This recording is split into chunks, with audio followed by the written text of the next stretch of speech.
প্রেমানন্দ মহারাজজির রাধা মন্ত্রটা যে এত পাওয়ারফুল মন্ত্র, সত্যি ভাবার বাইরে।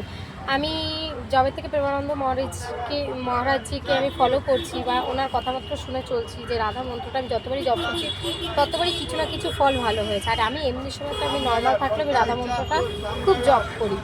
তো আজকে এই মাত্র আমি এসেছিলাম 12টার সময় প্রশাসনিক ভবনে, আমার মেয়ে স্ক্রিনকাস্টে ওই হিয়ারিং ডেকেছিল যে আসল ডকুমেন্টসগুলো দেখবে বলে। তো তার জন্য আমি এসেছিলাম।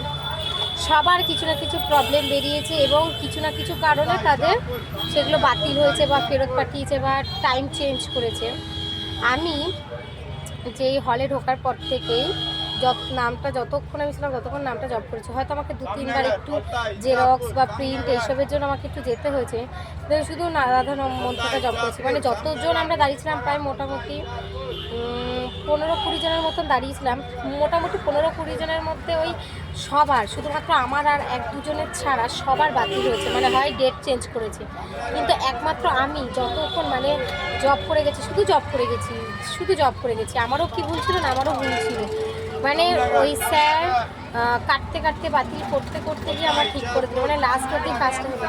সত্যি পাওয়ারফুল মন্ত্র, মানে আমি তো ভীষণ ভগবানের বিশ্বাস এবং ভগবানের, আর রাধা মন্ত্রটা তো আরও বিশাল বড় পাওয়ারফুল। যারা ভাবছো যে ভগবানের জপ করা মানে এখনকার দিনের ছেলেমেয়েরা মানে হাস্যকর হয়ে যায়, ভুল।